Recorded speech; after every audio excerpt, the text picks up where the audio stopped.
என்னுடைய பேரன்பிற்கும் பெரும் நம்பிக்கைக்கும் உரிய உயிரினும் இனிய உடன் பிறந்தார்கள் அனைவருக்கும் என்னுடைய அன்பும் வணக்கமும்.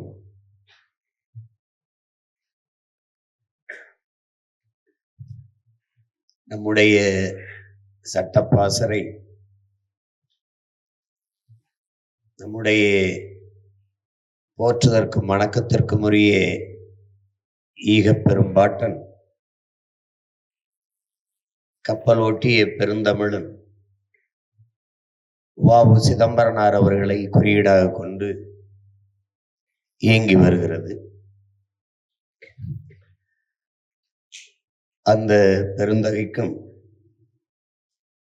நம்முடைய கட்சியின் மூத்த சட்டத்தரணி, நம் எல்லோரினுடைய அன்பிற்கினிய மூத்தவர்,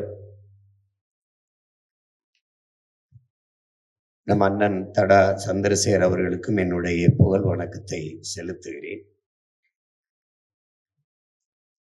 தம்பி திருமுருகன் குறிப்பிட்டது போல, இந்த நாட்டில் எண்ணற்ற சிக்கல்கள் மக்களுக்கு கையளிக்கப்பட்டிருக்கிறது, திணிக்கப்பட்டிருக்கிறது.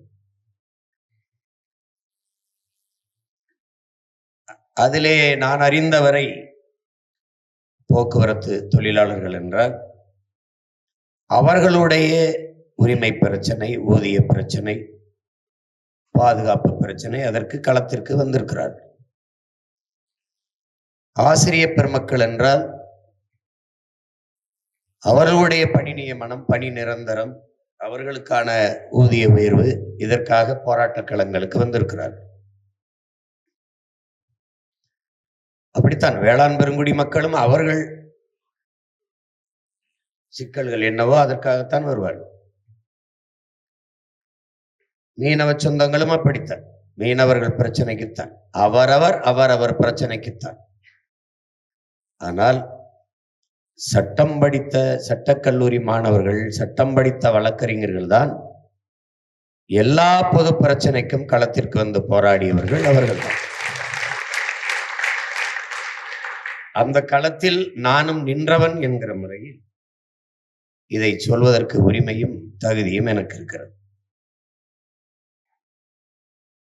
தமிழில் வழக்காடுகிற உரிமை வேண்டும் என்பது வழக்கறிஞர் பிரச்சனை இல்லை, தமிழ் தேசிய இனத்தின் உரிமை பிரச்சனை. அதற்கும் போராட்டத்தை செய்தவர்கள் வழக்கறிஞர்கள் தான். ஈழ தாயகத்தில் எம் இன உறவுகள் கொல்லப்படுவது என்பதை தடுத்து காக்க வேண்டியது தமிழர்களுக்கென்று தமிழ்நாட்டில் இருக்கிற ஒரு அரசின் கடமை. பன்னெடுங்காலமாக தமிழ் மக்களின் வாக்கை பெற்று பதவியை அனுபவித்துக் கொண்டு அதிகாரத்தை சுவைத்துக் கொண்டிருந்த அந்த அரசியல் கட்சிகளின் கடமை. ஆனால் எந்த கட்சியும் தன்னலத்தை தாண்டி இனநலம் என்ற பொது நோக்கில் களத்திற்கு வராத போது சட்டம் படித்துக் கொண்டிருந்த மாணவர்களும் சட்டத்துறை வழக்கறிஞர்களும் தான் களத்திலே நின்று போராடினார்கள். இது சரித்திர சான்று, இதை எவரும் மறுக்க முடியாது. ஏனென்றால் அவர்களுக்கு சட்டம், சிறை, நீதிமன்றம் அதை பற்றி அச்சம் இல்லை. இங்கே இருந்த தலைநகரில் இருந்த சட்டக்கல்லூரியை புறநகருக்கு, வேற இடங்களுக்கு மாற்ற வேண்டிய தேவை இந்த ஆட்சியாளர்களுக்கு ஏன் இருந்தது? எந்த பிரச்சனைனாலும் இங்கே இருக்கிற சட்டக்கல்லூரி மாணவர்கள், அங்கே இருக்கிற வழக்கறிஞர்கள் வீதிக்கு வந்து போராடி விடுகிறார்கள். உடனடியாக அது ஊடகத்தில் செய்தியாகி விடுகிறது, அது உலகம் பூரா தெரிந்து விடுகிறது. இந்த பிரச்சனையை தடுக்க என்ன பண்ணலாம், எங்காவது ஒரு ஓரத்துல தள்ளிடுவோம்னு இந்த சட்டக்கல்லூரி அப்புறப்படுத்தினார்கள். அதற்கும் அந்த போராட்டத்திற்கும் நின்றவர்கள் நானும் நாம் தமிழர் கட்சி பிள்ளைகளும் தான்.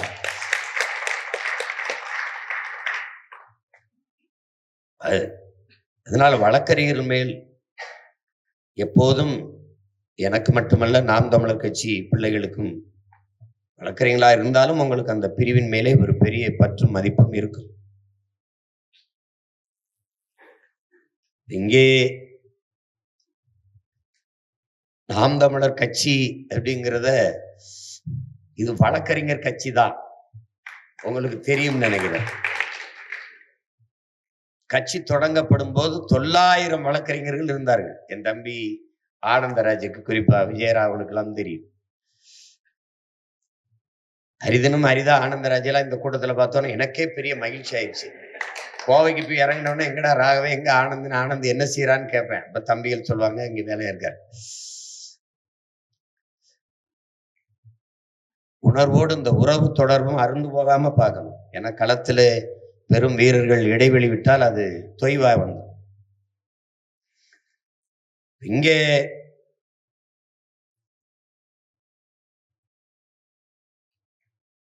இன்னைக்கு இடையில தம்பி சங்கர் கூட குறைபட்டார். சில வழக்குகளை சரியா நம்ம நடத்தலைங்கிற குறைய அது வரத்தான் செய்யும்.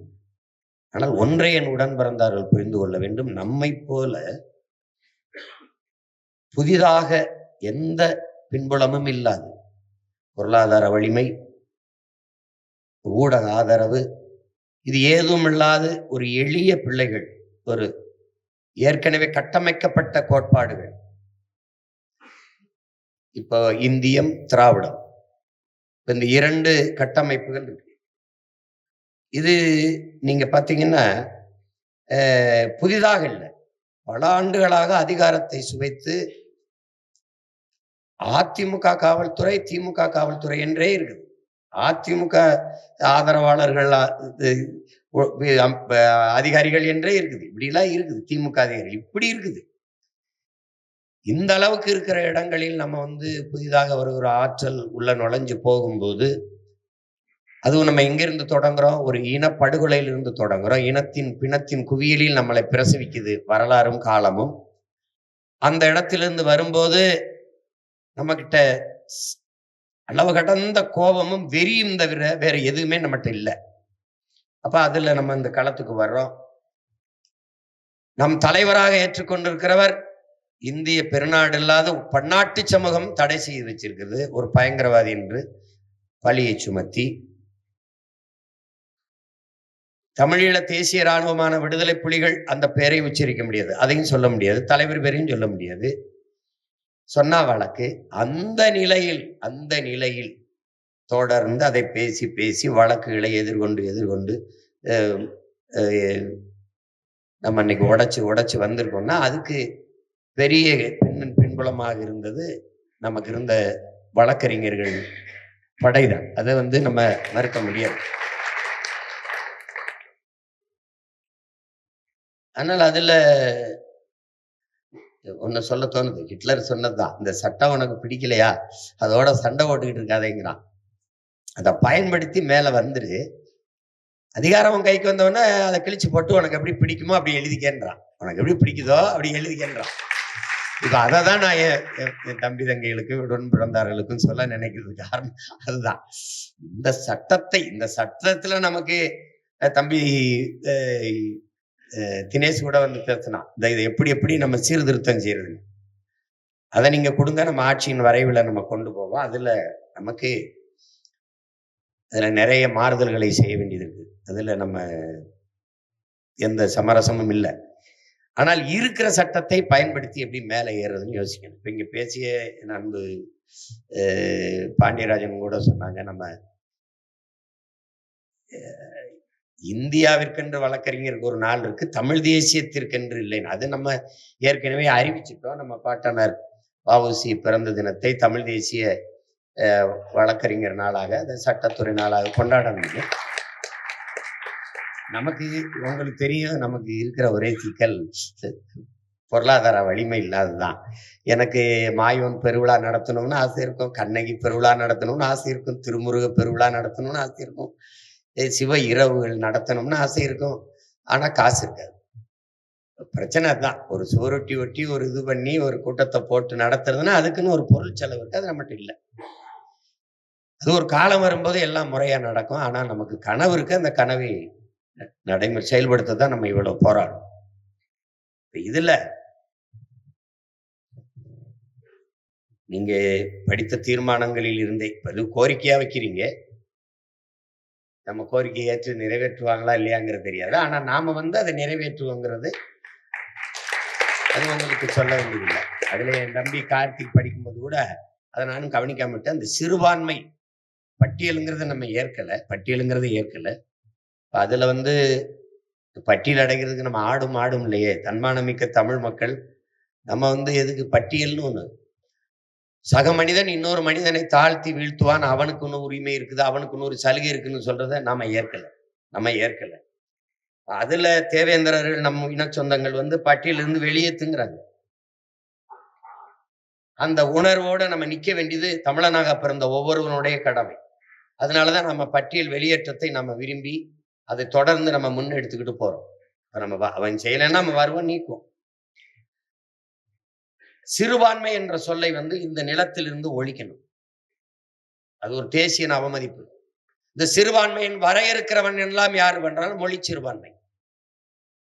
உங்களுக்கு தெரியும், உலகெங்கிலும் மனிதர்களை மொழி இன அடிப்படையில் தான் வகுப்பானை ஒழிய சாதி மத அடிப்படையில் கிடையாது.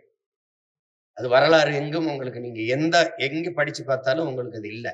அது நான் பலமுறை நானே உதாரணம் சொல்லி உங்களுக்கு எடுத்து காட்டி பேசிட்டேன். நீங்க ஐரோப்பா முழுக்க கிறிஸ்தவன் தான், எதுக்கு அத்தனை நாடுன்னு கேட்டீங்கன்னா உங்களுக்கு பதில் வந்துடும். இந்தியாவில இருந்து ஏன் பாகிஸ்தான், இப்போ பாகிஸ்தான் இருந்து ஏன் பங்களாதேஷ், அதுல தெரிஞ்சிடும். மொழிதான். இந்துதான் மகாராஷ்டிரால, மராட்டிய மாநிலத்துல எல்லாம் இந்திய தானே, இந்து தானே. குஜராத்ல இருக்கிறவனும் மகாராஷ்டிரால இருக்கிறவனும் இந்து தானே.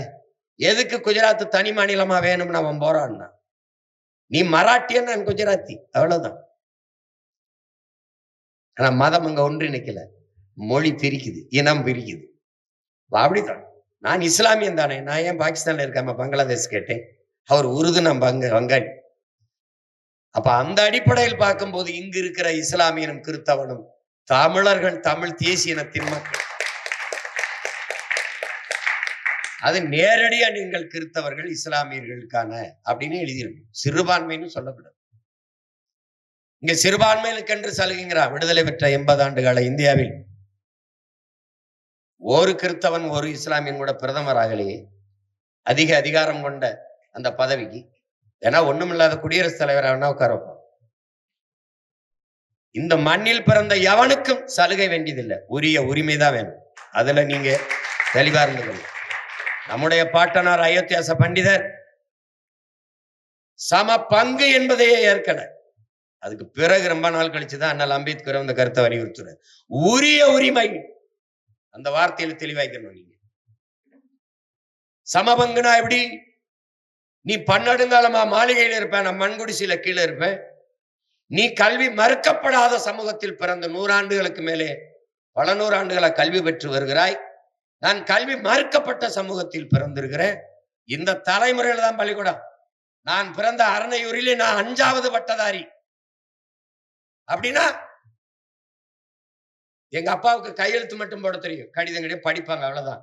என் அம்மாவுக்கு அதுவும் தெரியாது. அப்புறம் நாங்க படிச்சு கையெழுத்து போட கத்து கொடுத்தோம். அப்ப நானும் 12 காலமா கல்வி பெற்றுக்கிட்டு வர அவனும் பொதுத்தளத்துல ஒரே இடத்துல போட்டி போடணும்னா எப்படி? இவரு தினம் ஜிம்முக்கு போய் நல்லா உடற்பயிற்சி உடலை உறுதியா வச்சிருக்கிறாப்ல. எனக்கு ஒருவேளை சோறு கூட இல்லை, அது இடுப்புக்குள்ள எனக்கு விளங்காது, எனக்கு உடல் நோயிட்டு இருக்கிறேன்.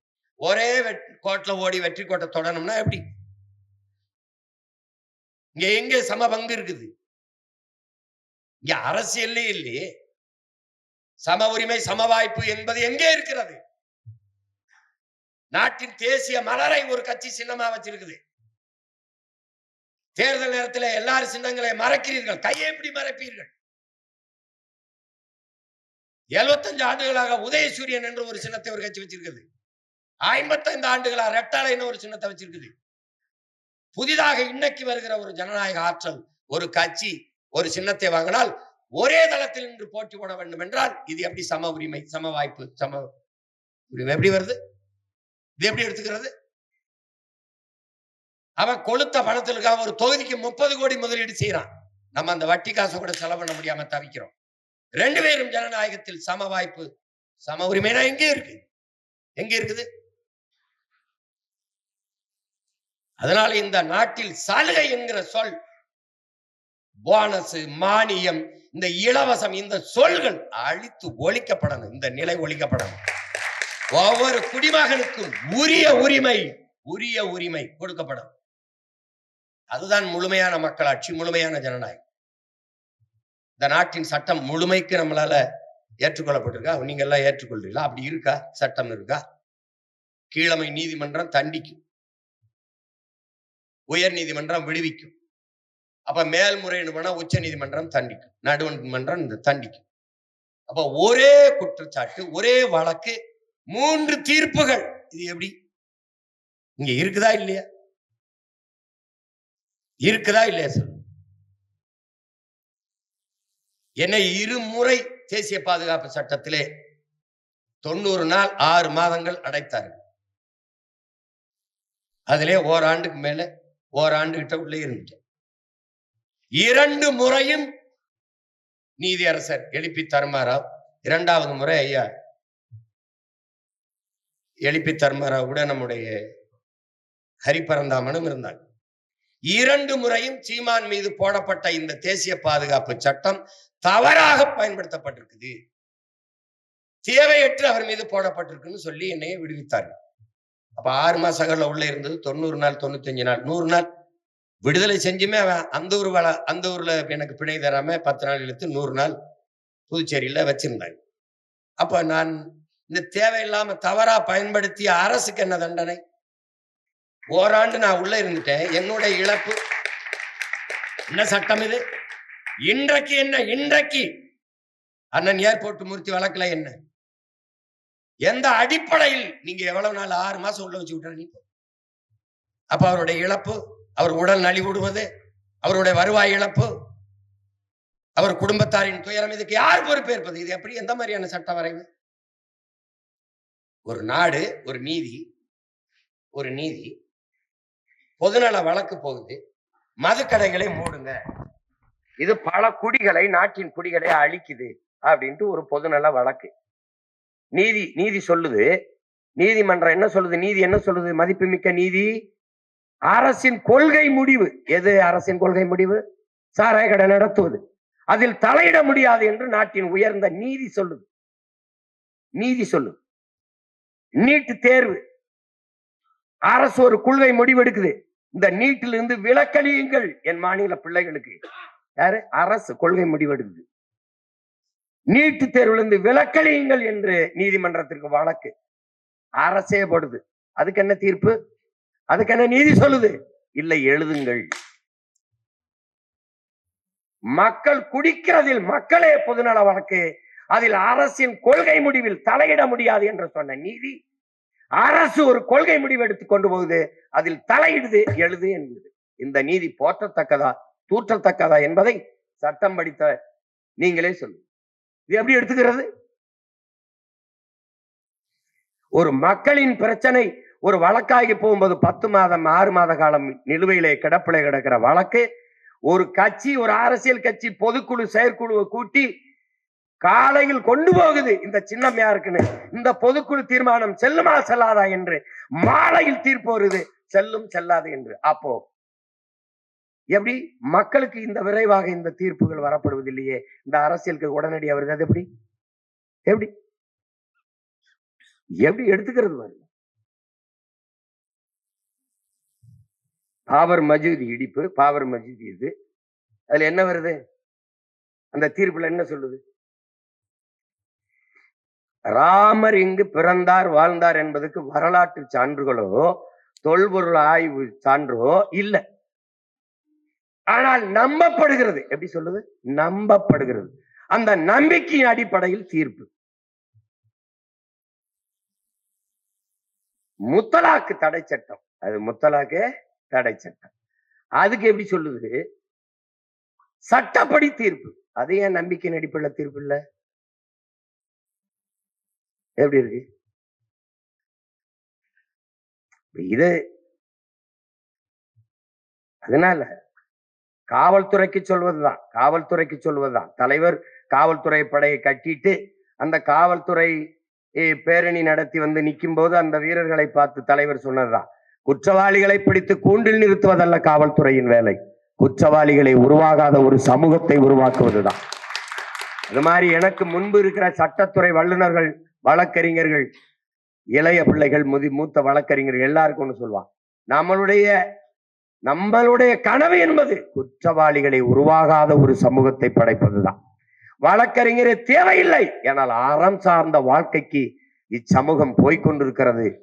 இது தவறு, இது சரி, இது அறமற்ற செயல், இது அநீதி என்பது மக்களுக்கே தெரியும். அப்படி இல்ல. மெக்காலே என்ன சொல்றான்? 1835 போய் அவன் பிரிட்டிஷ் பாராளுமன்றத்துல பேசும்போது அவன் சொல்ற வார்த்தை, நான் இந்திய நிலப்பரப்பு முழுக்கும் குறுக்கும் நெடுக்குமா பயணிச்சு பார்த்துட்டேன், ஒரு பிச்சைக்காரனை கூட நான் பார்க்கலைங்கிறான். ஒரு திருடனை கூட, ஒரு பிச்சைக்காரனை கூட நான் பார்க்கல. அவ்வளவு அறம் சார்ந்த மக்களாக அந்த மக்கள் இருக்கிறாங்கிறான். நீ வேணா பாரு. அதை எப்படா இவ்வளவு கீழே வந்தான் பாருங்க. இவ்வளவு இந்த 100-150 ஆண்டுகள் இவ்வளவு கேவலமா இருந்தான். ஒரு பிச்சைக்காரன், ஒரு திருடனை கூட பார்க்கல. அவ்வளவு என்ன சொல்றது, அவ்வளவு நியாய உணர்வு அந்த மக்கள்கிட்ட இருக்குன்றான். அதை அழிக்காத வரை நாம் அவனை அடிமைப்படுத்த முடியாதுன்னு முன்வைக்கிறான். அதுக்கு முதல்ல என்னன்னா, அவன்கிட்ட அறம் சார்ந்த கல்வி முறை இருக்குடா, நன்னறி சார்ந்த கல்வி முறை இருக்குடா, அதை ஒழிக்கணும்டா. அதுக்கு எனக்கு ஒரு பாடத்திட்டம் இருக்குடாங்கிறான். அதை விளக்குறான், ப்ரொசீடுங்கிறான். இதுதான் நடந்தது. அததான் இன்ன வரைக்கும் படிச்சுட்டு இருக்கோம். அப்படிப்பட்ட ஒரு சமூகத்தை உருவாக்கணும். இப்ப நீங்க இந்த சட்டத்துக்குள்ள இருக்கிற என்ன இப்பன்னா, நம்மளுடைய கனவு என்னன்னா, நமக்கு இப்ப பேசினா எப்படி எடுத்துக்கிறாங்கன்னு தெரியாது. நீங்க டெல்லிக்கு போனீங்கன்னா நீங்க யாரு? South Indian. South Indian. நம்ம தென் மாநிலத்தவர்.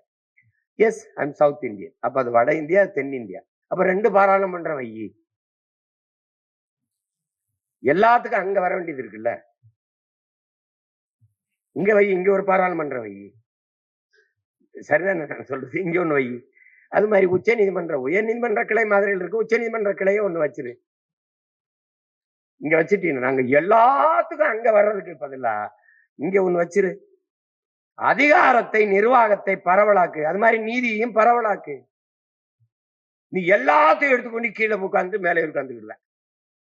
கல்வி மாநிலத்தில் இருக்காது, அதான் அங்க உண்டி வச்சுக்கிடுவ. வரி எனக்கு இருக்காது, எல்லாத்தையும் உண்டி வச்சுக்கிடுவ. இது கவர்மெண்டா கந்து வட்டி கடையா? என் மொத்த வரியை எடுத்துக்கொண்டு வச்சுக்கிடுவாப்ல. நான் பேரிட காலங்களை கேட்டா கூட கொடுக்க மாட்டாங்க. இங்க முதலமைச்சர், ஐயோ அவன் தரல, நான் வாத்தியாருக்கு எப்படி சம்பளம் போடுறது, இதை சொல்றதுக்கு ஒரு பதவி. கொடுமையை பாருங்க.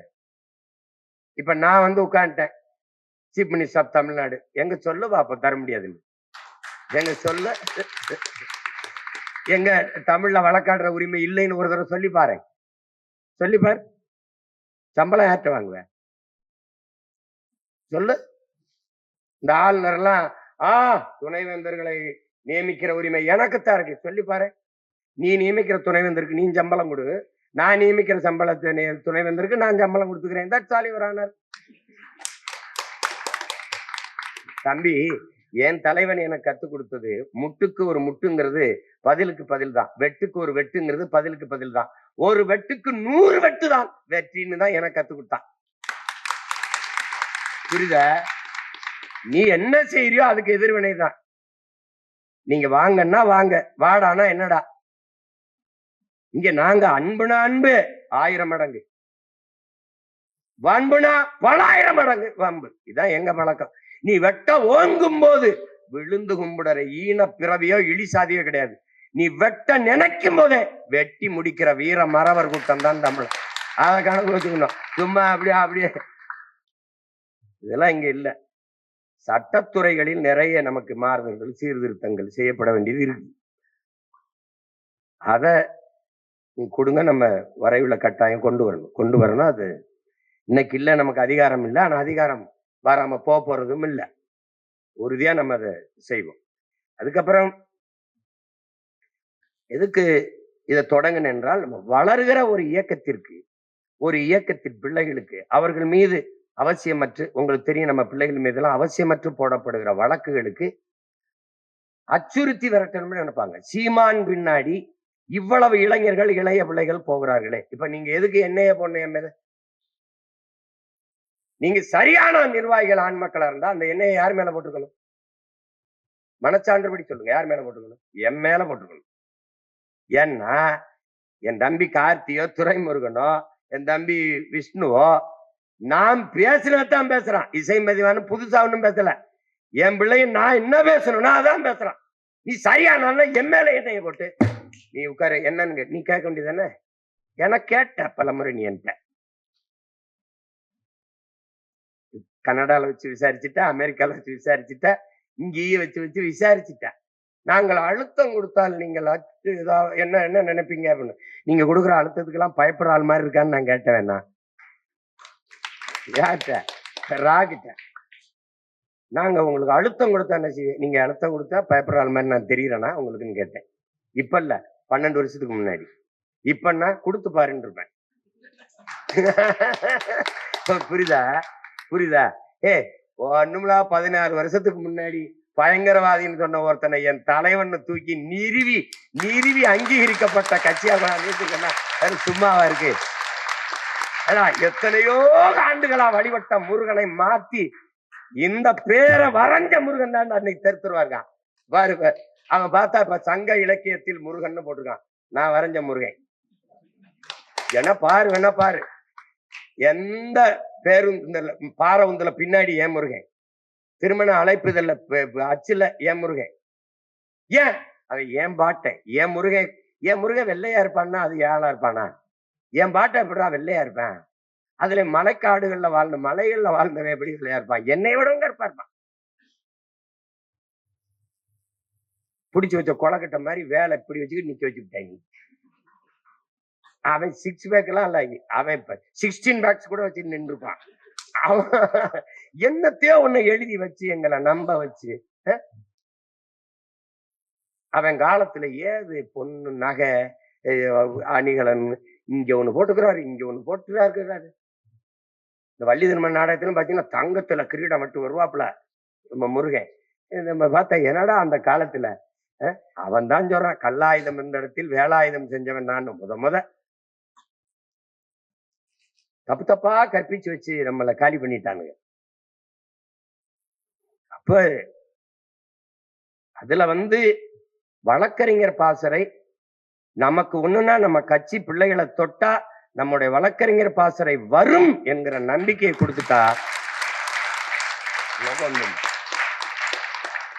ஆனால் நீங்க செய்யலன்னு நான் சொல்லல, செய்யறீங்க, இன்னும் சிறப்பா செய்யணுங்கிறதா. அதை இந்த கூடல் அடிக்கடி கூடி எனக்கு ஒன்றுனா என் தம்பிமார்கள் எங்க இருந்தாலும் எனக்கே வருத்தமா இருக்கும். நன்மாரெல்லாம் எங்க இருந்தாலும் வருவான். இந்த விஜயராக இந்த வழக்கனை எதுக்கும் பேச மாட்டான். வழக்கனை முத்தோர அது அப்படி போட்டாங்க, அது நீங்க வந்துருங்க, காலையில வந்துருங்க. இந்த வழக்கனை அவன் என்னை கூப்பிட்டுருவான். அப்படி அண்ணனுக்கு நிற்பது போல என் அன்பு உடன் பிறந்தார்கள் நம் கட்சி பிள்ளைகள். நேற்று கட்சியிலே சேர்ந்தவனாக இருந்தாலும் அவனுக்காக நிக்கணும். அதுதான் நாம் தமிழர் கட்சியின் சட்டப்பாசறை. ஏன்னா தலைவரை பொறுத்த வரைக்கும் உங்களுக்கு தெரியும், நீ என்னவாவும் இரு அந்த கோட்டுக்குள்ள, என் நாட்டுக்குள்ள வரும்போது தமிழனாரு. நீ அங்க என்னவாரு, எந்த சாதியாவரு, எந்த மதமாவரு, எனக்கு அதை பத்தி கவலை இல்லை. இங்க நீ தமிழன். அப்படி வந்தாவா, அப்படி வர வச்சதுனாலதான் 35 ஆண்டுகளாக அந்த படையை உறுதியாக வைத்தவரால் சண்டை செய்ய முடிஞ்சது. அதேதான் இங்கேயும். அதே மாதிரி அவருக்கு தலைவருக்கு 2 சீருடை என்றால், நேற்று இயக்கத்தில் சேர்ந்தவன் எடுத்தோடனே உடுப்பு கொடுக்க மாட்டாங்க. பயிற்சி முடிச்சு களத்துக்கு போகும்போதுதான் சீருடை. சீருடைக்குன்னு ஒரு தகுதி. அப்படி கொடுக்கும் போது அவனுக்கு 2 சீருடை தான். மற்றவர்களுக்கும் தலைவனுக்கு இருக்கிற ஒரே வேறுபாடு, மற்றவர்கள் ஒரே ஒரு குப்பி உயிரை உருக்கி விஷக்குப்பிக்கள் அடைத்து வைத்த சைனடு குப்பி என்றால், நம்முடைய தலைவன் 2 குப்பி போட்டிருப்பான். ரெட்டை கயிறு போட்டிருக்கான். எந்த சூழலிலும் எதிரி இடத்திலே என் உயிர் சிக்கிவிடக் கூடாது என்பதுதான். உங்களுக்கு தெரியாது பாருங்க, இப்படி சொல்றேன் பாருங்க. இப்படி பேசிட்டு இருக்கும்போது எங்க அண்ணன் சொல்றாப்புல, எனக்கு படிப்பிக்கும் போது தலையே போனாலும் தகவல் வெளியில போகக்கூடாது, தகவல் வெளியில கொண்டு போற மாதிரி ஆட்கள் உங்கள் அருகில் இருக்கக்கூடாது. எனக்கு சொல்றாப்புல, தலையே போனாலும் தகவல் வெளியில போயிடக்கூடாது. அது ராணுவ அரசியலுக்கு சரி, மக்கள் அரசியல் எனக்கு படிப்பிக்கும் போது அது சொல்லும்போது நான் சிரிக்கிறேன். தலையே போனாலும் தகவல் வெளியில போகக்கூடாது, அப்படிப்பட்ட ஆட்கள் அருகில் இருக்கணும். எங்க அண்ணன் மட்டும்தான் செல்லமா அவர்கிட்ட பேசுவாப்ல, பொட்டண்ணன் மட்டும். மத்தவங்க எல்லாம் அமைதியா இருப்பாங்க. அண்ணன் வயதை ஒத்தவர், அவர் மூத்தவர் கூட பேச மாட்டாங்க. இவரு பேசுவாப்ல, எடுத்து கொடுத்துருவா. என்னட்டு கேட்க சொல்றாப்ல, தலையே போயிட்டா தகவல் எப்படி வெளியில போகும் அப்படின்னு கேட்க சொல்றாப்ல. அப்படி கேளு அப்படின்னு. தலையே போயிட்டா அப்புறம் எப்படி தகவல் வெளியில போகும் அப்படின்னு சொல்ல இவரு. அந்த தகவல் தான் வெளியில போக கூடாதுங்கிறேன். எப்படி சொல்றாரு பாருங்க. தலையே போனாலும் எப்படி தலையே போயிருச்சுங்கிற தகவல் கூட வெளியில போக கூடாதுங்கிற எப்படிப்பட்ட ஆளு பாருங்க. அந்த மாதிரி ஆளு. நம்ம எப்படிப்பட்ட பூனகிரியில சண்டை நடக்குது. அண்ணன் வந்து தமிழ்ச்செல்வனுக்கு கால் போயிருது, ஒரு கால் போயிருது, அந்த சண்டையில தான் போயிருது. இன்னொரு போராளிக்கும் பக்கத்துல கால் போயிருது. காடே அதிர்ற மாதிரி அவர் கதறி அழுகிறாப்ல, வலி தாங்க முடியல. அண்ணனுக்கும் கால் போயிருச்சு. இந்த காலோட இழுத்துக்கிட்டு அந்த கதறிக்கிட்டு இருக்கிற தம்பிக்கிட்ட போறாப்ல. போய் இதை யார் சொல்றாப்ல? எங்க அண்ணன் சொல்றாப்ல, உங்க ஆளு எப்படிப்பட்ட ஆளுன்னு. அவனுக்கு இருக்கிற நகைச்சுவை உணர்வு அவ்வளவுன்னு சொல்லி சொல்றாப்ல. தமிழ்ச்செல்வன் நான் போகும்போது இறந்து 90 நாட்கள் ஆயிருது. ஆனாலும் அவரு அதை நினைவூட்டுறாரு. இது எப்படின்னா இப்படி கிட்ட போயிட்டு, அல்லாத அழுகிற, ஐயோ அண்ணா கால் அண்ணா கால் அப்படின்னு. இவருக்கு கால் போயிருச்சு, எனக்கு தானடா போயிருச்சுன்னு அவர் சொல்லல. அல்லாத அங்க பாரு, அவனை பாரு, தலையே போயிருச்சு, அழுதுகிட்டா இருக்கேன் அப்படின்னு. அந்த நேரத்துல கூட அவர் அப்படி நகைச்சுவே அப்படி சொல்றாப்ல அந்த போராளி கிட்ட. டேய், பக்கத்துல ஒருத்தன் தலையே போயிருச்சு, கழுத்தே போயிருச்சு, பேசாம இருக்கான்டா, நீ ஏன்டா கால் போனதுக்கு கேட்கிற? புரியுதா? கழுத்தே போயிருச்சு, சும்மா கிடக்குறான். அப்பா அவ்வளவு உறுதியான, இதெல்லாம் ஒரு இழப்பாடா அப்படின்னு. நீங்க உங்களுக்கு தெரியும், அண்ணன் பால்ராஜ் வந்து எப்படிப்பட்ட வீரன் தெரியும் உங்களுக்கு. ஆனை இரவு எப்படி அடிச்சு பிடிச்சாருன்னு உங்களுக்கு தெரியும். இழந்து விட்ட நிலத்தை மறுபடி சண்டையிட்டு எடுத்தது நம்ம தலைவர் தான். அதுல அண்ணன் தான் முதன்மை தளபதி. நீங்க இந்த தண்ணிக்குள்ள போறப்போ காட்சிகள் இருக்கு. அவரு இந்த கட்டை கால் தானே, இந்த கால் சகதிக்குள்ள மாட்டிக்கிடும். இந்த கட்டை காலை இப்படி எடுத்து வச்சு அவர் போறத வாக்கில பேசிக்கிட்டே அவர் போறத பார்க்கும்போது ஒரு வெறி நமக்கு வரும் பாருங்க. காலு இல்ல, ஆனால் ஒரு காலும் அவனுக்கு அந்த வலி இல்ல, வருத்தம் இல்லை. ஏன்னா தாயக விடுதலைங்கிற ஒரு பெரும் கனவை அவன் தூக்கி நின்றான். அந்த மாதிரி நமக்கு இதெல்லாம் ஒரு பிரச்சனை இல்லை. நமக்கு எந்த ஆதரவும் இல்லாத பிள்ளைகளுக்கு ஒரே ஒரு அரண் தான் நம்முடைய சட்ட பாதுகாப்பு அரண், நம்முடைய வழக்கறிஞர் பாசறை தான் நமக்கு இருக்கிற பாதுகாப்பு. அதுல அதை நீங்க இன்னும் என்னுடைய விருப்பம், இன்னும் பல மடங்கு, இப்ப நிறைய பேர் எல்லாரும் வந்துட்டீங்கன்னு நான் சொல்ல முடியாது, கொஞ்சம் பேர் வர முடியாம இருக்கலாம். இன்னும் நம்முடைய சட்ட பாசறையை இன்னும் நீங்க வலிமைப்படுத்தணும். இந்த தேர்தல் நேரத்துல உங்களுக்கு அதுக்கு வாய்ப்பு குறைவு. அது முடிஞ்சு 26 தேர்தல் முடிஞ்சு 29க்குள்ள இன்னும் பல மடங்கு என்னுடைய அன்பு தம்பிகள் முதன்மை பொறுப்புல இருக்கிற கொஞ்சம் பயணம் பண்ணுங்க. ஒவ்வொரு மாவட்டத்திலையும் போய் இளம் வழக்கறிஞர்கள், படித்திருக்கிறவர்கள், கூட படித்த உங்களோட இருக்கிறவர்கள், நம்ம உணர்வுல இருக்கிறவங்களை சேர்த்து செய்யலாம். அதுக்கப்புறம் இப்ப உங்களுக்குள்ள இருக்கிற தேர்தலுக்கு நீங்களே ஒரு முடிவு பண்ணி வச்சிருப்பீங்க. ஒரு வேட்பாளரை கொடுங்க. அதுக்கு அன்னை யார்கிட்ட பேசணும், யாருடைய ஆதரவை பெறணும்னு சொல்லுங்க. அதன் நான் செய்கிறேன். நீங்க எல்லாம் பேசி ஒற்றுமைனாலே நீங்க சொன்ன மாதிரி நம்மளே ஒருத்தரை பொறுப்புக்கு கொண்டு வந்துட முடியும். அது நமக்கு பாதுகாப்பா தான் இருக்கும். அப்புறம் நீங்க ரொம்ப எளிதா செய்யக்கூடிய வேலை, ரொம்ப அரிதினும் அரிதா 1-2 இடங்கள்ல தான் பிழை நிகழ்ந்திருக்கு. ஒரு தடவை பாராளுமன்றத்துல உதகையில, நீலகிரியில வேட்பாளர் போடுவதில் கையெழுத்து தவறிட்டது. இப்ப கடந்த முறை 21ல ஒட்டப்பிடாரத்துல 10 கையெழுத்து போடுற இடத்துல அந்த அதிகாரிகள் மேல பிழை இருக்கு. எப்பவுமே அதிகாரிகள் இந்த இடத்துல சரி பார்க்கணும். 10 பிழை இருக்குது, இந்த கையெழுத்து போடணும், நீங்கன்னு வாங்கணும். அது கூட அதுக்கு தானே அதிகாரி. அதை ஒரு குறையா காட்டி வேட்பாளரை நிராகரிக்கிறது என்பது பெருந்தவறு நடந்துச்சு. அதுல 115 பெண்ணுல 116 பெண் தான் போட்டிட்டு இருக்காங்க. ஏன்னா அவர் என்ன பண்ணிட்டாரு, மாற்று வேட்பாளர் கட்சியில ஒரு பெண் அப்படின்னா பெண் எந்த சமூகத்துக்கு கட்சி கொடுக்குதோ, பிரதிநிதித்துவம் கொடுத்து வாய்ப்பு கொடுக்குதோ, அதே சமூகத்தை சார்ந்த பெண் கொடுக்கணும். ஒரு ஆண் என்றால் மாற்று ஆண் தான். அந்த இடத்துல அவர் என்ன பண்ணிட்டாரு, ஒரு பெண்ணை கொடுத்து அதுக்கு மாற்றா ஒரு ஆண் நின்றுட்டாரு. அந்த பெண் நிராகரிக்கப்பட்டவன வழியே இல்லாம இவரை நிறுத்த வேண்டியதான். அந்த தவறுகள் இனி வரும் காலங்களில் நாம் தமிழர் கட்சிங்கிற ஒரு கட்சின்னு சொல்லக்கூடாது. இது ஒரு அரசியல் அடிமைப்பட்டு கிடக்கிற, உரிமை இழந்து, உணர்விழந்து, எல்லாம் இழந்து வீழ்ந்து கிடக்கிற ஒரு தேசினத்தின் விடுதலைக்கான, அரசியல் விடுதலைக்கான ஒரு புரட்சிகர படை. அப்படிதான் சொல்லணும். நீங்க ஆயுதம் மிச்சம் வச்சதை அரசியலாய் வென்று முடிக்க வேண்டும் என்றால் எப்படி வென்று முடிக்கிறது? 35 ஆண்டு காலம் தலைவர் போராடி இருக்கிறார். நாம 15 ஆண்டு காலம் போராடிட்டு 16 ஆண்டுல கால் எடுத்து வைக்கிறோம். நம்மளும் ஒன்னும் குறைச்சு களத்துல நிக்கல. ஆனால் நாம வெல்ல முடியும். எப்படி? அவன் தான் சொன்ன ஆயுதத்தை கீழே வச்சுட்டு வா, நான் அரசியல் தீர்வை பெற்றுத்தாரேன்னு.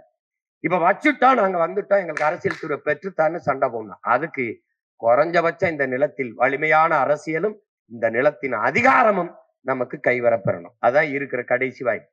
அப்பதான் அந்த ஆயுதம் மிச்சம் வச்சதை நாம் அரசியலால வென்று முடிக்க முடியும்.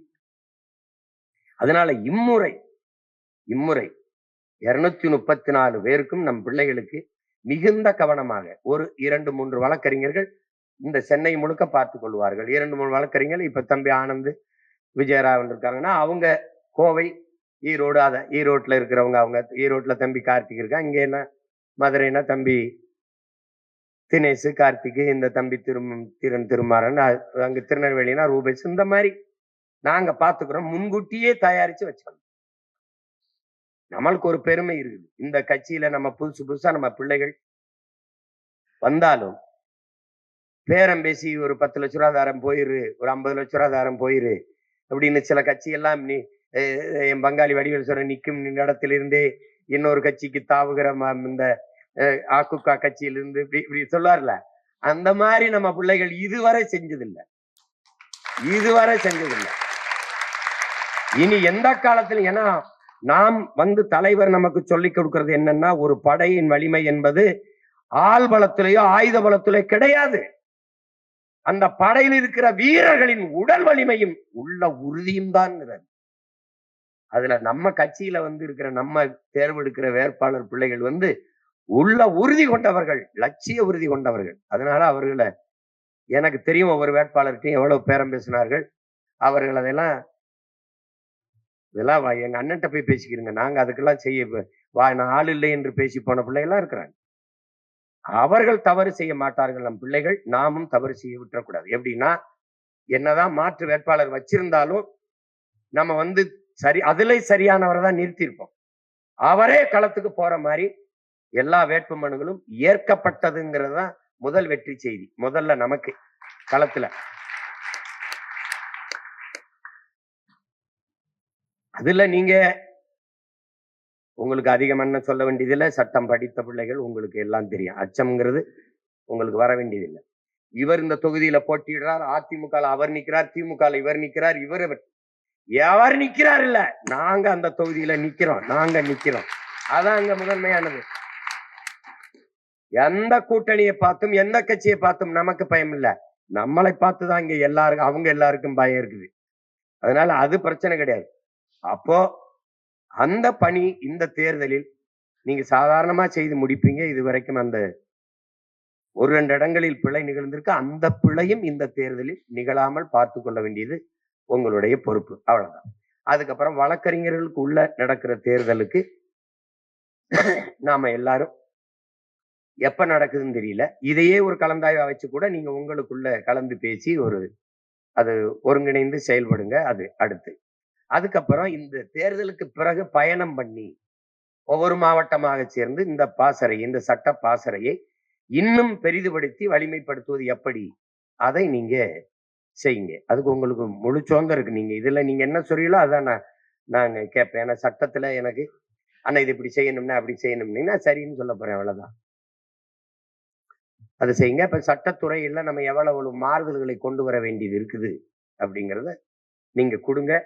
அது காணொலி ஆவணமா எல்லாத்தையும் காணொலி ஆவணமா போட முடியல. சில நேரம் நமக்கு நாட்களும் இல்லை. அச்சு ஆவணத்துல இருக்கட்டும். தேவைப்படும் போது நம்ம பிள்ளைகள் படிச்சு வச்சுட்டு தர்க்கத்திலே விவாதத்திலே எடுத்து வைத்துக் கொள்வார்கள்.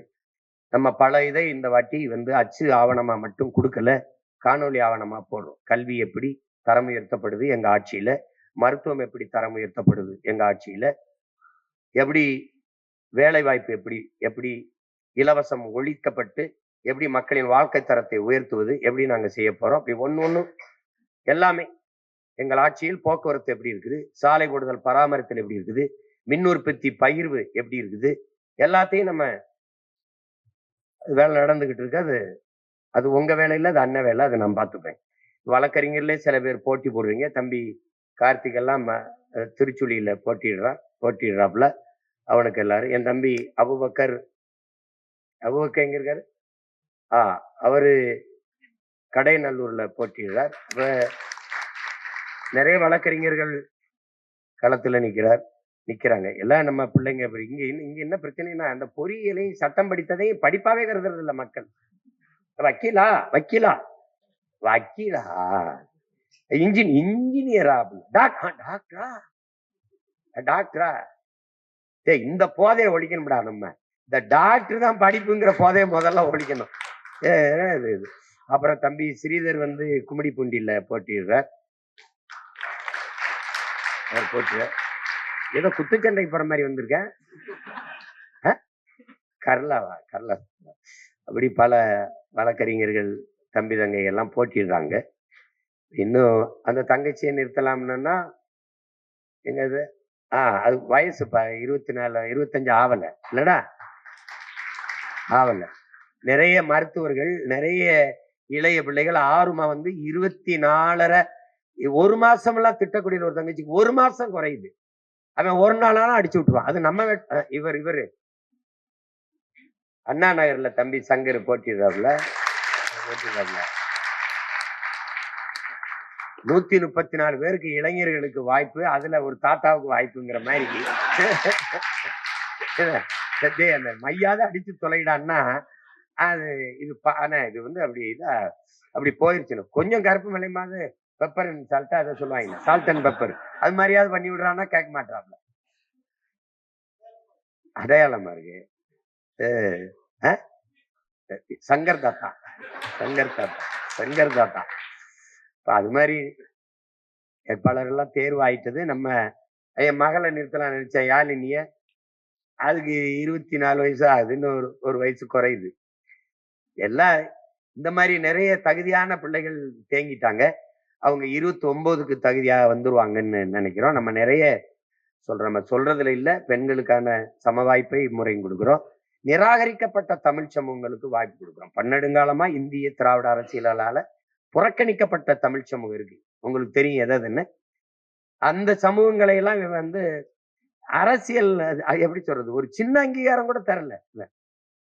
அந்த மக்களின் வாக்கை மட்டும் பறிச்சுக்கிட்டு இவங்க அப்படி நம்ம செய்யல.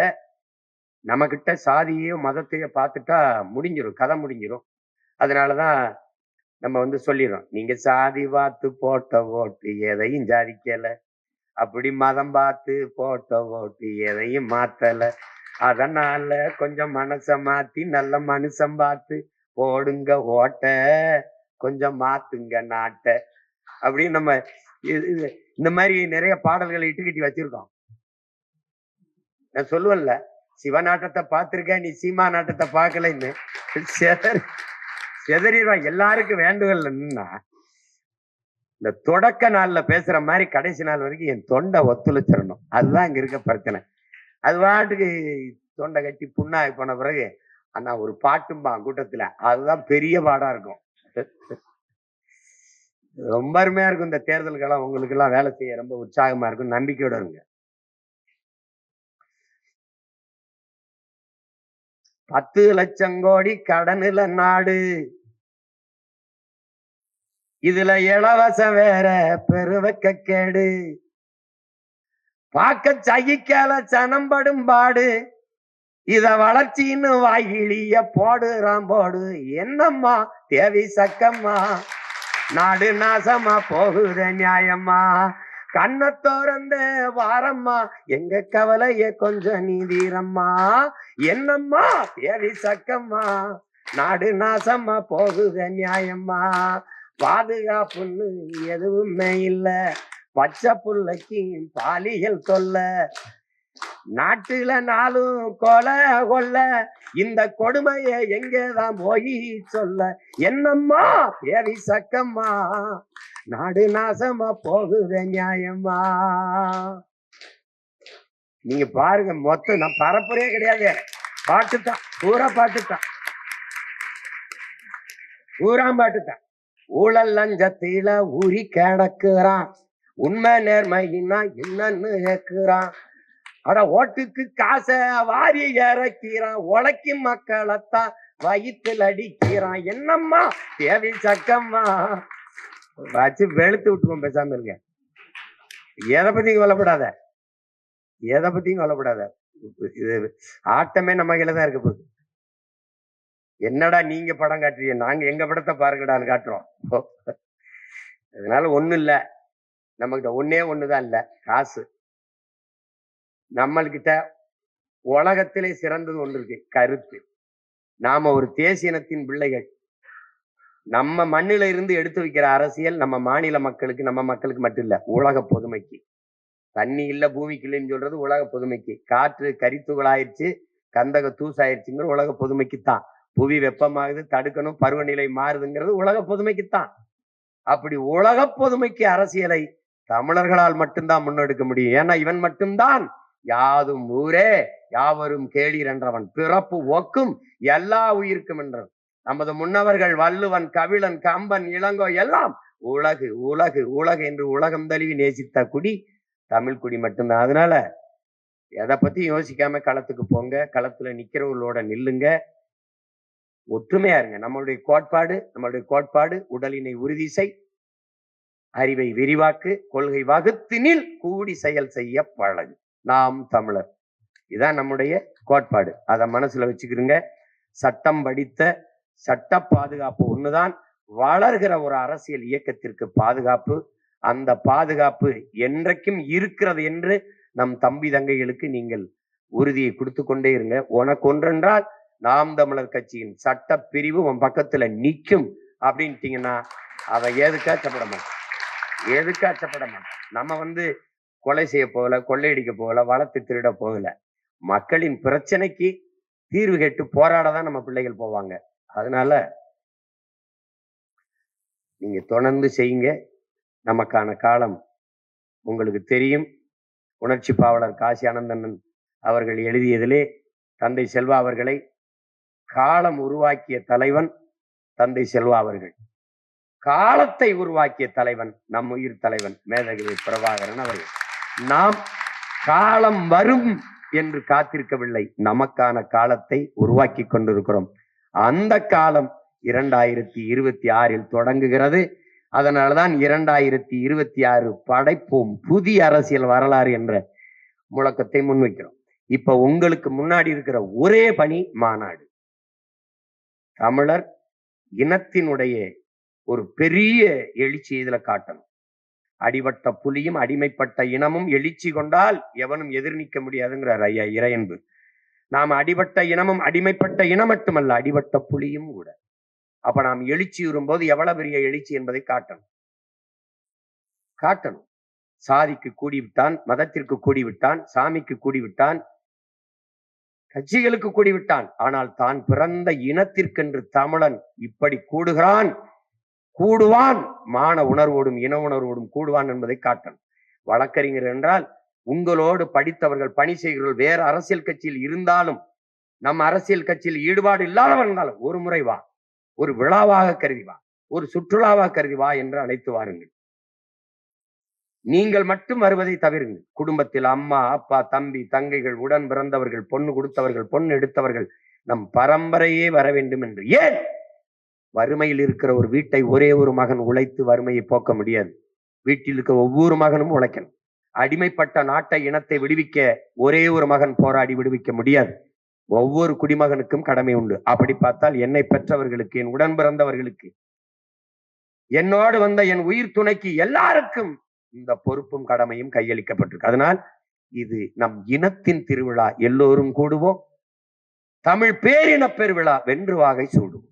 குடும்பம் குடும்பமாய் கூடுவோம். கொடிய அரசியலை மூடுவோம். இது கொள்கை மறவர்களின் கூட்டம். கொள்ளையர்கள் எடுக்க வேண்டும் ஓட்டம். இதை முழக்கமாக முன்வைத்து திரட்டுங்க. பேரெழுச்சியாக 21 கூடுறோம். நம்ம 234 வேட்பாளரையும் அறிவிக்கிறோம். எவன் களத்துக்கு வாரான் போறான் அதெல்லாம் பிரச்சனை கிடையாது. எந்த கட்சி நம்ம தொகுதியில் நிக்குதோ அந்த அதெல்லாம் கிடையாது. நாம போறோம், வேலையை செய்யறோம், களத்துக்கு செல்றோம், வெல்றோம். இதை உறக்க உலகிற்கு சொல்றோம். இவ்வளவுதான் நம்ம. அதுல உங்களுக்கு ஒண்ணு, நமக்கு இலக்கு ஒன்றேதான், இனத்தின் விடுதலை. இனம் ஒன்றாவும் இலக்கை வென்றாவும். அதான் நம்ம கோட்பாடு. இப்ப தமிழ்நாட்டிலே அதிக செல்வாக்குள்ள கட்சி எது? நாம தான். நமக்கு மாதிரி பேரம் பேசுறதுக்கு எந்த கட்சிக்கும் இப்ப பேரம் நடக்கல. ஆனால் எந்த பேரத்திற்கும் நாம படியறதா இல்லை. ஏன்? நீ கூட்டணி வச்சு அப்படி வந்துட்டா பயந்துரும்னா, 22 நாடை திரட்டி வரும்போது வெறும் 20,000 வீரர்களை வைத்து உலக போரை நடத்திய மாபெரும் வீரன் பிரபாகரனின் பிள்ளைகள் நீங்களும் நான். ஈழத்துல நடந்த போர் என்ன? சிங்களனுக்கும் தமிழனுக்குமான போர் இல்லை. அது உலகப் போர், 3ஆம் உலகப் போர். 22 நாடுகளின் துணை கொண்டுதான் இறுதி போரில் விடுதலை புலிகளை வென்றோம் என்று அந்த நாட்டின் ராணுவ அமைச்சர் கோத்தபாயும் அதிபர் ராஜபக்சேயும் சொன்னார்கள் என்றால், 22 நாடுகள் சேர்ந்து ஒரு தேசிய விடுதலைக்கு போராடிய ஒரு விடுதலை போராட்ட இயக்கத்தை வீழ்த்த போரிட்டார்கள். அதை எதிர்த்து விடுதலை புலிகள் போரிட்டார்கள் என்றால், மான தமிழ் மக்கள் போரிட்டார்கள் என்றால், அது தமிழ் தேசிய விடுதலை தாண்டி உலக போராக மாறிட்டது. அப்ப உலக போர் செய்த இனத்தின் பிள்ளைகள் நாம். இதை எத்தனை கூட்டணி குட்டி வந்து என்ன? அதனால கூட்டத்துல நிக்கிறவனுக்கு துணிவோ வீரமோ தேவையில்லை. தனிச்சு நிக்கிறவனுக்கு தான் துணிவும் வீரமும் தேவை.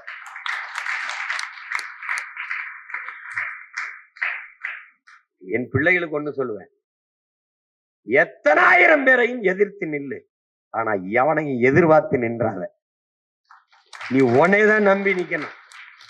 சண்டைக்கு அவர் வருவாரு, அவரை கூட்டிட்டு போயிடுப்பான். சண்டைக்கு நம்ம தான் போகணும். ஏன்னா நீங்க போய் இறங்கி மேடையில இருந்து அவனை அடிக்க போறிய அப்படின்னு. என் பழக்கம் அப்படித்தான். ஆள் வச்சு அடிக்கிறது கிடையாது. நம்மளே அடிச்சிடும். ஏய் வாடா, நீ அண்ணன் பேசுறதானே பாக்குற, பேசுறதானே பாக்குற. எனக்கு பேசணும் 2 வருஷம் கழிச்சு அப்புறம் தான் பேச்சு வருது. இப்படி பேசணும்னு எந்த ஆசிரியர் எனக்கு ஆசிரியரும் எனக்கு கத்துக் கொடுக்கல. ஆனா எப்படி சண்டை போடணும்னு 5 வயசுல சிலம்பு கம்பெடுத்து அனுப்புனான். அதுக்கப்புறம் 10ஆம் 11ஆம் படிப்பு நானே கராத்தே வகுப்புல போய் சேர்ந்துட்டேன். அப்ப இருந்து சண்டை எப்படி போடுறதுதான் கத்திருக்கேன். பேசுறது எப்படி நேரம் கத்துக் கொடுக்கல. அதுவா நம்ம பேசுறோம். அப்ப பேசுறதா நீங்க கேக்குற, சண்டை எப்படி போடுறேன்னு பாக்கல இல்ல. அதான் அவனை அடிக்க ஒண்ணா அவன் பிடிச்சுக்கிறான். விடுறா, ஒரு தடவை அடிச்சு காட்டுறனாலும் கேட்க மாட்டான். அனுமதிக்க கூடாது. இந்த மேடையில கல்லெடுத்து தெரிஞ்சவன அப்படி ஓடி போயிடுறது, சிலம்புறது. ஓடா ஓடா, லட்சம் துப்பாக்கி ஊடகத்துக்கு போய் தலைவனை சந்திச்சு வந்த ஒருத்தனுக்கு இதெல்லாம் ஒரு பயம் அச்சுறுத்தி இதெல்லாம் ஒண்ணு. ஓடா, உலகத்துலதான் தயவு செய்து இன்னொரு வழக்கு போட்டு கொஞ்சம் உள்ள வைங்களே பாப்போம். இப்படி கெஞ்சின வேணா சொல்லு, ப்ளீஸ் அரெஸ்ட் மீ, யாரையாவது சொல்லு பாப்போம். அது செய்ய மாட்டேன். அன்னைக்கு நம்ம சின்ன மீன் குஞ்சா இருந்தா புடிச்சு புடிச்சு விளையாடி பார்த்தாப்ல. இன்னைக்கு எத்தனை வலை வீசினாலும் அறுக்கிற திமிங்கலம் ஆயிட்டம் பயந்துட்டாங்க. போட்டா உள்ள போய் நல்லா படிச்சு, இங்கே அழைப்பு தொல்லை இருக்கு, படிக்க நேரம்ல தூங்கு, நல்லா தூங்கிட்டு நல்லா உடற்பயிற்சி செஞ்சு நல்லா படிச்சுட்டு மண்டை முழுக்க ஏத்திக்கிட்டு கொண்டே வருவேன். கேள்வியா கேள்வியா கேட்கிறானாங்க, அப்படி போட்டு கொண்டு வருவோம். அது தெரியும். அதுக்கப்புறம் அவனை உள்ள வச்சானாங்க, இவ்வளவு வழக்கறிஞர் படையும் மொத்தமா கோர்ட் வாசல் நின்னீங்கன்னா கதை முடிஞ்சிடும். அதனால தைரியமா இருங்க, நமக்கு நம்பிக்கையோடு இருங்க. அதான் ரொம்ப முக்கியம். உங்களுக்கு அண்ணன் என்ன, நீங்க படிச்ச பிள்ளைகள், உங்களுக்கு அதிகம் சொல்ல வேண்டியதில்லை. உங்களுக்கு நம்ம என்ன நோக்கத்துக்கு பயணிக்கிறோம்னு தெரியும். உங்களுக்கு பாதை சரியா இருக்கு தெரியும், பயணம் தெளிவா இருக்கு தெரியும். கொஞ்சம் பயண தூரம் அதிகமா இருக்கு, அவ்வளவுதான். அது இவ்வளவு கடந்துட்டோம். நம்ம ஊர்ல சொல்ல, கடலையே கடந்துட்டோம், கரைதானடா இருக்கு அப்படின்னு. இப்ப கடலே கடந்துட்டோம், கரைதான். 26 தாண்டி அடுத்த பாய்ச்சலுக்கு போறதுக்கு இடையில எவனுமே நம்ம கூட இருக்க மாட்டான். நீ எழுதி வச்சுக்க, எவனும் இருக்க மாட்டான். அதனால நம்பிக்கையோட நாம தேர்வு செய்திருக்க வேட்பாளர்கள் எல்லாம் சும்மா கோடிட்ட இடத்தை நிரப்பல. ரொம்ப ஆய்வு செய்து, ரொம்ப உறுதித்தன்மையை பார்த்து, அவங்க கல்வி தகுதி பார்த்து, அவங்களுடைய அரசியல் புரிதலை பார்த்து தான் தேர்வு பண்ணியிருக்கு. அதிலே ரொம்ப நல்ல தகுதியான பிள்ளைகளுக்கு வாய்ப்பு கொடுக்க முடியாம போயிட்டு, இன்னும் வயது குறைவு, சில இந்த மாதிரியான சிக்கல்கள் வருது. அது எல்லாம் சரி பண்ணி அப்படிதான் பண்ணியிருக்கு. ஒரு அரசியல் கட்சி சமூக நீதி அடிப்படையில் கட்சி கட்டமைப்பையும் சரி, வேட்பாளர் தேர்வையும் சரி, சமூக நீதி அடிப்படையில் செஞ்சிருக்கு அப்படின்னா அது இந்திய துணைக்கண்டத்திலேயே நாம் தமிழர் கட்சியாக தான் இருக்கும். நீ ஒண்ணுமே செய்ய முடியாது. இல்லை, நீ பறையருக்கு இந்த தேர்தலில் ஆதி தமிழ்குடி பறையருக்கு சீட்டுன்னு வச்சுக்கோ, தங்கச்சிக்கு இடம்னு வச்சுக்க, படையாச்சி மாவட்ட தலைமையில இருப்பான். இப்ப நீங்க பறையர் தெருவுக்குள்ள இதுவரை படையாச்சி உள்ள விட்டதில்லை, படையாச்சி போனதில்லை, படையாச்சி தெருவுக்குள்ள பறையர் உள்ள விட்டதில்லை. ஆனால் இது தேசிய இனத்திற்கான தமிழர் இனத்திற்கான கட்சியில என் தம்பி படையாச்சி தம்பி, என் தங்கை பறையர் தங்கையை வா தெருவுக்குள்ளேன்னு கூட்டிட்டு போவான். போயிருக்கான், போவான், நீ பாரு போவான். படையாச்சிக்கு இடம் தம்பிக்கோ தங்கைக்கோ பறையர் மாவட்ட தலைமையில் இருப்பான். அவன் வானான் கூட்டிட்டு தெருவுக்கு, அம்மா எங்க அண்ணனுக்கு போடு, என் தங்கச்சிக்கு போடு. இதான்டா சமூக மாறுதல். இது நடந்து கொண்டிருக்கு, உனக்கு தெரியாது. நீ என்ன பட்டியலிருந்து வெளியேற்றுறது? தேவேந்திரருக்கு பொது தொகுதியில இடம் பளிச்சுன்னு தெரிகிற இடத்துல நிறுத்து. போட்டா போடுறான், போல என்ன போறான். சாதி பார்த்துட்டான்னா அப்புறம் நம்ம என்ன சாதிக்க போறோம்? இங்க என்ன சாதிக்க போறோம்? அப்ப நம்ம கோட்பாடே தோக்குது. என்னையே சாதி பாக்குற, சாதிக்க துடிக்கிற என் எண்ணத்தை பாரு. நான் எந்த மதம் நேயம் பாக்குறேன்? நாங்கள் முன்வைக்கிற மாநிலத்தை பாரு, உயிர்மை நேயத்தை பாரு, எங்க கருத்தை பாரு. ஏன் எங்க நிறத்தை பாக்குற? எங்க கருத்தை பாரு, எங்க கோட்பாட்டை பாரு, உயர்ந்த கொள்கை நிலைப்பாட்டை பாரு. அதை தான் கவனிக்க வைக்கணும் மக்களை, அதை தான் கொண்டுட்டு போகணும். அதனால நீங்க அறிவிக்கும் போது தெரியும் எவ்வளவு அக்கறை எடுத்து ஒவ்வொரு இடத்துலையும் நம்ம கவனமா வேட்பாளரை தேர்வு செஞ்சு நிறுத்திருக்கோம்ங்கிறது உங்களுக்கு தெரியும். அதெல்லாம் நீங்க அதுக்குள்ள குழப்பிக்கிற வேணா, அதெல்லாம் அண்ணன் நேர்த்தியை சரியா செஞ்சிருவேன். நீங்க சட்டத்தை பற்றி கவலையே அண்ணன் பட வேண்டியது இல்லை.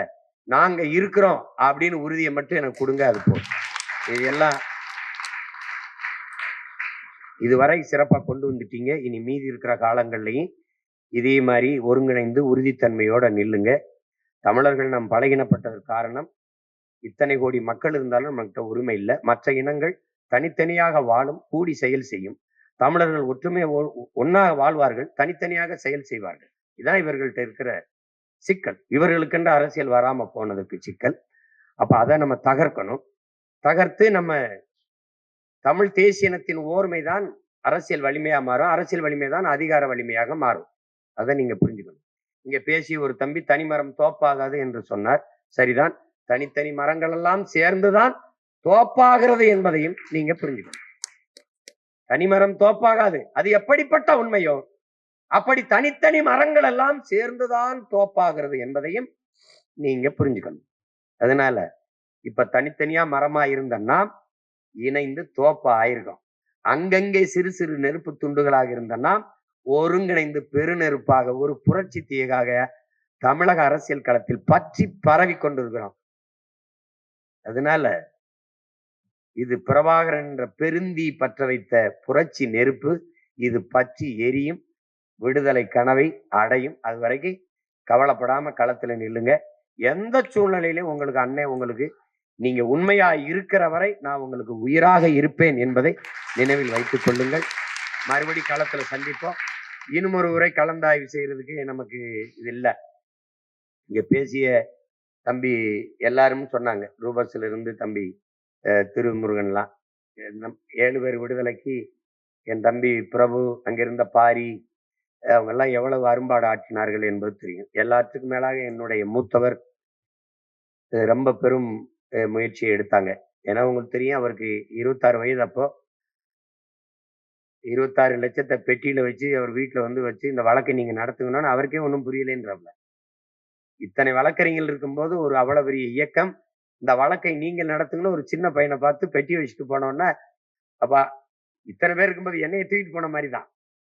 அது மாதிரிதான் அது. அவரு சாதாரணமா எடுத்துட்டு போக மாட்டாப்புல நம்ம ஆளு. உங்களுக்கு தெரியும்.